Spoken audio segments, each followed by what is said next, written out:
partner with BDO in India and I co-lead the Tax and Regulatory Services practice. Recently, our Finance Minister Nirmala Sitharaman presented the first annual budget of the decade. In the next few minutes, we will attempt to provide you with an overview of the important budget announcements, highlight investment opportunities and discuss impact on international businesses. As we all know, global economy is under the worst slump induced by COVID-19 pandemic. Impact on Indian economy has been no different. It is estimated that the GDP would contract by 7.7% during the ongoing financial year 2021. Governments across the globe announced huge stimulus packages to support and revive their economies. The Indian government too announced various stimulus packages totaling to about $400 billion. In this budget, there appears an obvious departure from fiscal policy stance from that in the past. Despite the fiscal deficit for FY 2021 estimated at 9.5% of GDP, there is a clear impetus on expenditure in order to bolster economic resurgence. The budget appears growth-oriented, temporarily putting fiscal prudence on pause. The budget expenditures rest on 6 pillars and would create significant opportunities for investment and strategic partnership in primary and ancillary sectors. The first pillar, proposals around the first pillar are aimed towards strengthening public healthcare infrastructure, technology and well-being. As expected, a large amount has been set aside for COVID-19 vaccination drive. Due focus has also been given on improving environment, water and air quality. There is a proposal to introduce a voluntary vehicle scrapping policy. This is aimed at phasing out old polluting vehicles and encouraging fuel efficient and environment friendly vehicles. The proposals in this pillar would result in 137% increase in expenditure compared to that in the previous budget. In the second pillar on physical and financial capital and infrastructure, there are a slew of measures that have been announced in the direction to make India self-reliant, that is Atmanirbhar, and progress towards Prime Minister Modi's dream of a $5 trillion economy. The budget earmarks an outlay over the next 5 years towards production-linked incentive schemes for 13 key sectors. This initiative is expected to bring scale, create jobs, and nurture manufacturing global champions in these sectors. The Finance Minister has proposed to set up textile parks and create world-class infrastructure with plug-and-play facility for textile exporters. The budget amplifies government's resolves in making India the manufacturing hub for the world. Upon being re-elected, the government had announced massive program around strengthening infrastructure across the country. Over 7,400 infra projects were covered by this program. In the current budget, the Finance Minister proposes 3-tier approach to accelerate the program. Number 1, creating institutional structures. Number 2, monetizing some of the infrastructure assets of railways, roadways, highways, airports, shipping, seaports, urban infrastructure, power, oil and gas. And number 3, enhancing the share of capital expenditure in the total budget outlay. There is a proposal to enable investment for FPIs in REITs and InvITs. This will help address the requirement of funds for funding the various infra projects. The Finance Minister, under the third pillar of inclusive development for aspirational India, announced several measures to support farmers, fisheries, migrant workers and women. Human capital has been the strength of India. Under the fourth pillar focusing on human capital, the Finance Minister has set aside amounts towards education and skill development.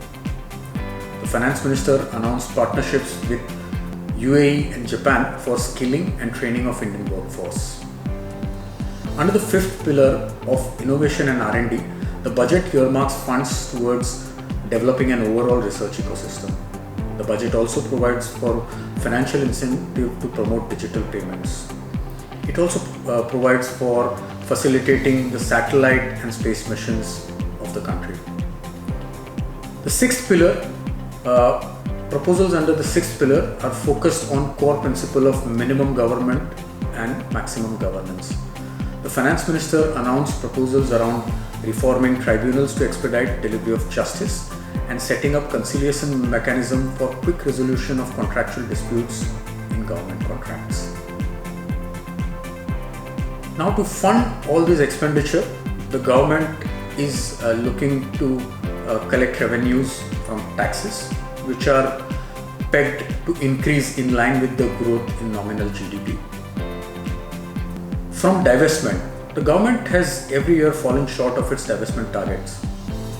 In the coming fiscal year, the government plans to accelerate its divestment plan to fund some of the expenditure outlays. It aims to complete divestment in 8 public sector undertakings and achieve limited divestment in a few other during FY 21-22. Privatization of 2 public sector banks and 1 general insurance company is on cards during 21-22. The public issue of Life Insurance Corporation, India's largest life insurer, will hit the market in 21-22. For the balance, the government is planning to approach the markets in the next 2 months. The budget proposals, all in all, look to bring down the fiscal deficit to 6.8% of GDP by end of 21-22. While this may appear ambitious, but the government thinks it's doable. To sum up, the budget appears to be hinging on hope and faith that the worst is over and India can only recover from here. With this, I will request my partners to clarify more on what are the tax and regulatory proposals under the budget. Thank you. Hi everyone, this is Pranay Bhatia. I'm tax partner with BDO in India and I co-lead the tax and regulatory practice here in India. Today I will take you through some of the important tax provisions which are applicable for foreign investors and foreign businesses doing business with Indian entities. Let me start with one very important thing which the FM has not done, which is tinkering with the tax rates or levying any additional taxes or cess, which in most countries has been done to cover for COVID expenses, but which has been rightly avoided by the FM here in India. Let's move to some of the other changes which are done. The first one being the changes to the equalization levy. Equalization levy was introduced 2-3 years back when the digital tax was being proposed by OECD. The equalization levy was introduced in 2 phases, phase 1 and phase 2, and all the changes which are proposed are in relation to phase 2.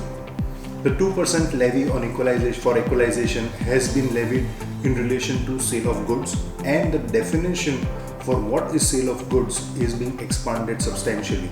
This expansion is not only in relation to what is the scope, but if there is any part of the transaction which is done online, which could be taking an order or accepting an order and so on, you could be exposed to equalization levy in India. Not only that, the levy is not in relation to the income embedded therein, but in relation to the entire sale consideration. So if you are a foreign company doing any business with an Indian entity through an online platform or through online modes, you need to check with your tax consultant, are you exposed to an equalization levy in India? This becomes so much more important because the obligation to discharge the equalization levy is on the foreign entity and not by way of withholding tax on the Indian entity. I think that's why it's important to look at your tax consultants. Going further, in addition to the equalization levy, there is a new levy which is a withholding tax on purchase of goods which is levied or proposed to be introduced. This levy is 0.1% on the purchase of goods. It applies currently to all the buyers who are buying goods from a seller resident in India.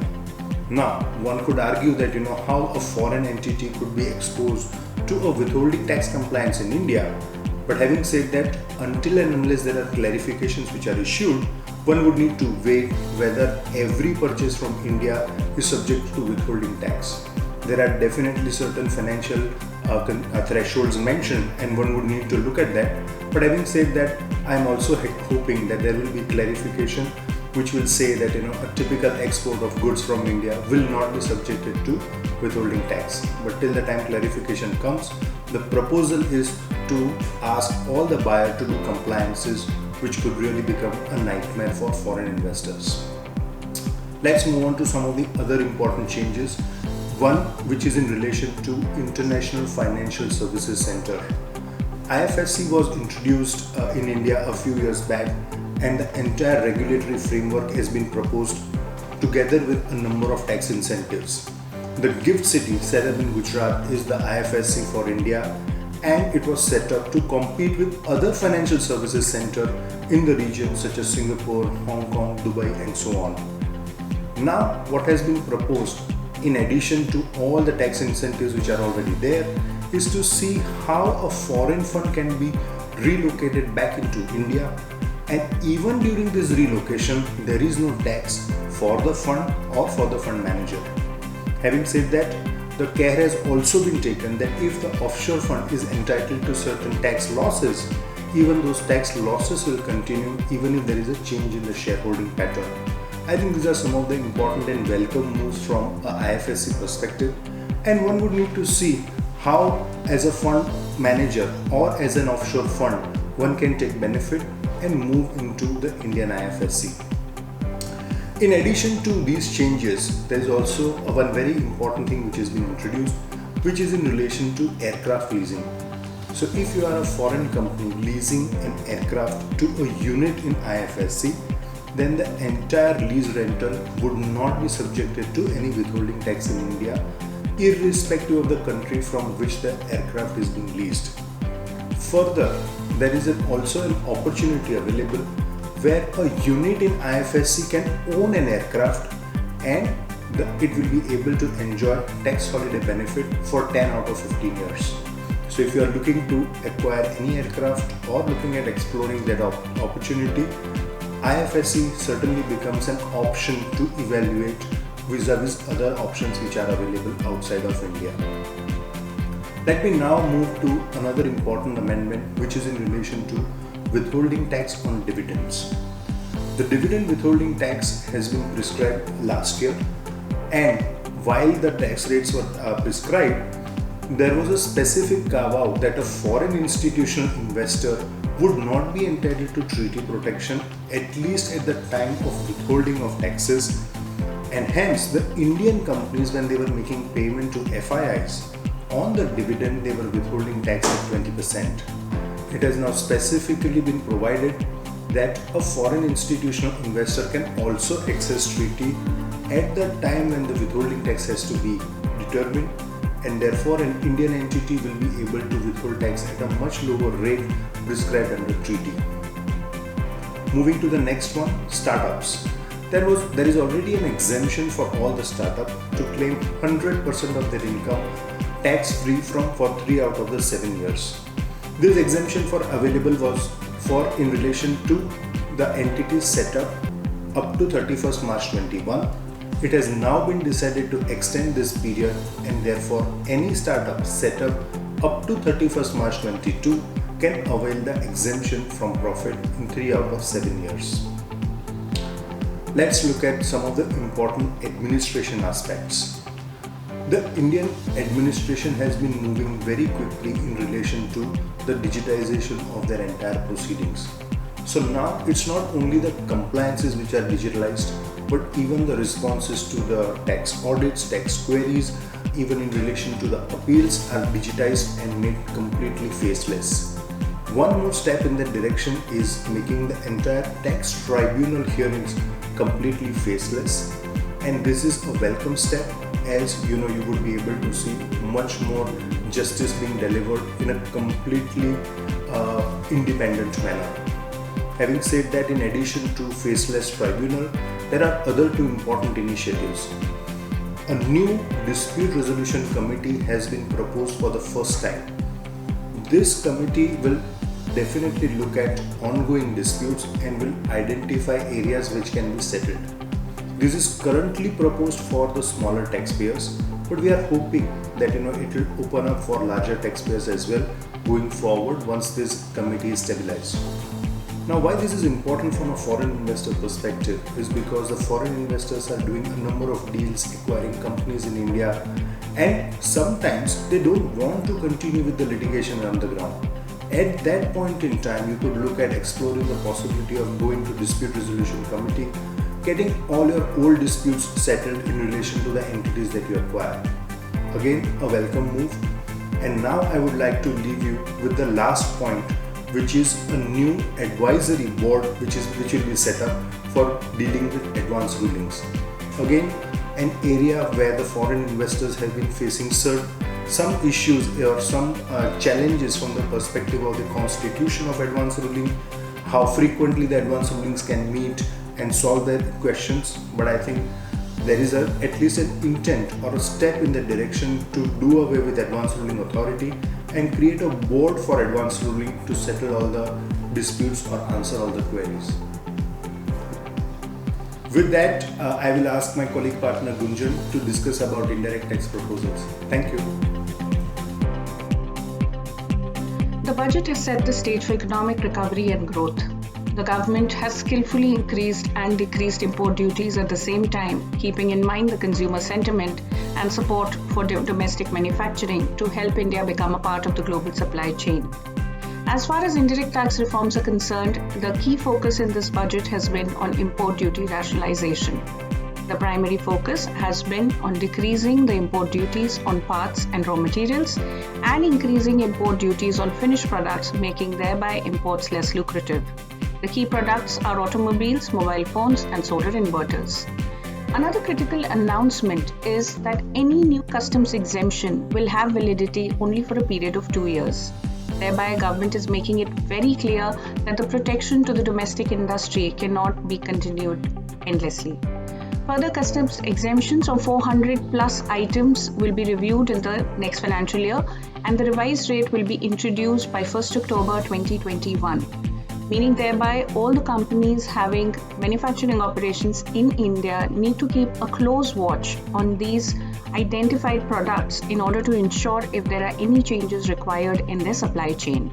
A new cess, namely Agriculture Infrastructure and Development cess, has been introduced on specified goods. The customs duty, although has been lowered on such identified products in order to ensure that there is only a marginal impact on the end consumers. Further impetus for the product-linked incentive scheme for 13 sectors will also help India becoming a manufacturing and an export hub. Last but not the least, towards relaxation of GST compliances, the government has dispensed with the requirement of certification of GST audits by chartered accountants and replaced it with self-certification. Overall, a great budget, but effective implementation of all the announcements will hold the key. Hi, I am Rajesh Thakkar, partner and leader M&A Tax at BDO India. Let me walk you through some of the regulatory announcements made by the Honorable Finance Minister in Budget 2021. FDI in insurance has been hiked from 49% to 74%, which means a foreign investor can now own up to 74% of an insurance company in India. There is also a proposal for formation of an asset reconstruction company and an asset management company for consolidation of bank bad debts. This should facilitate faster resolution of bank bad debts. Infrastructure Investment Trust and Real Estate Investment Trust are now permitted to raise debt funds from foreign portfolio investors. This will create an additional resource for sectors which are highly capital intensive. The Indian capital market has several regulations formed by SEBI. The proposal is to consolidate all the capital market regulations into a single securities market code. Disinvestment is high on government agenda. The Honorable Finance Minister has also announced IPO for Life Insurance Corporation. This would require a constitutional amendment, and this is something which the government has been eyeing for a few years now. There is also a proposal for development of FinTech hub in GIFT City IFSC. And lastly, there is a proposal for the formation or a creation of Citizens Charter for the protection of interest of financial investors across financial products. Thank you very much. We hope you found this compilation useful. Do get in touch with your local BDO partners for any business support, or write into BDO India's team for clarifications or more information around the India Union Budget 2021-22. Thank you.